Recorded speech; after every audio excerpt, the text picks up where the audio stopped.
Hi everyone.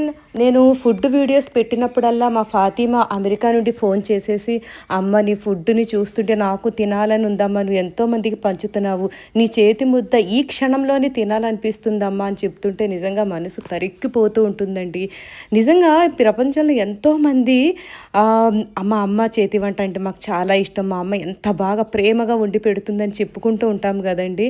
అమ్మ ప్రేమ, అమ్మ చేతి ముద్ద నిజంగా దొరికిన వాళ్ళైతే చాలా అదృష్టవంతులు ఈ రోజుల్లో. ఎందుకంటే మా అమ్మ 2023లో సడన్గా హార్ట్ అటాక్తో చనిపోయారు. చనిపోయే ముందు లంచ్ కోసం మా అమ్మగారు పప్పు చారు చికెన్ ఫ్రై చేశారంట. చేసిన తర్వాత ఈవినింగ్ 5-6 మధ్యలో చనిపోయారు.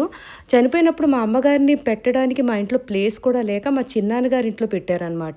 ఆ సమయంలో మా తమ్ముళ్ళు నైట్ 10 మా ఇంటికి పరిగెత్తుకుంటూ వచ్చేసి మా అమ్మ చేసిన పప్పు చారు చికెన్ ఫ్రై వేసుకొని ఏడుస్తూ తింటూ ఇలా అనుకున్నారంట, అమ్మ ఇదే నీ చేతి చివరి ముద్ద, మాకు తింటున్నాము, మళ్ళీ ఈ జన్మలో మాకు ఆ తినే అవకాశం ఇంకా రాదు ఉండదు అని చెప్పుకుంటూ వాళ్ళు ఏడుస్తూ ఆ భోజనం అంతా ఒక్క మెతుకు కూడా వదలకుండా తిన్నారంట.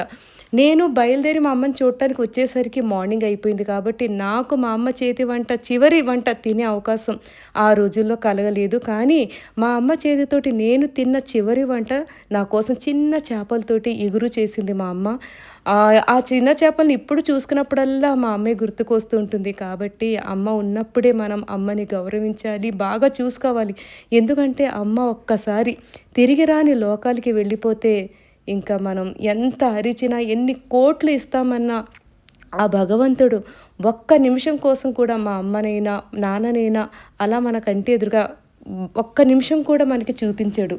అలాంటప్పుడు ఉన్నప్పుడే అమ్మలను నాన్నలను గౌరవిద్దాం, వాళ్ళ ప్రేమను ఆస్వాదిద్దాం, వాళ్ళ ప్రేమను పంచుదాం. ఇప్పటికీ నాకు అనిపిస్తుంటుంది, నేను ఎంతోమందికి ఫుడ్ ఇస్తున్నాను కదా, నా చేతితోటి వండి ఒక్క ముద్ద మా అమ్మకి తినిపించాలని ఎంతో కోరికగా ఇప్పటికీ ఉంటుంది నాకు.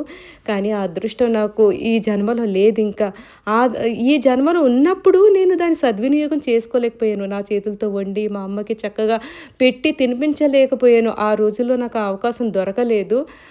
దొరికినా నాకు ఆ టైంలో తెలియలేదు, మా అమ్మకి ఇలా పెట్టాలి, మంచిగా చూసుకోవాలి, రేపటి రోజు మా అమ్మ ఈ లోకంలో ఉండదు అని నాకు ఆ ఆ సమయంలో అలా తోచలేదు.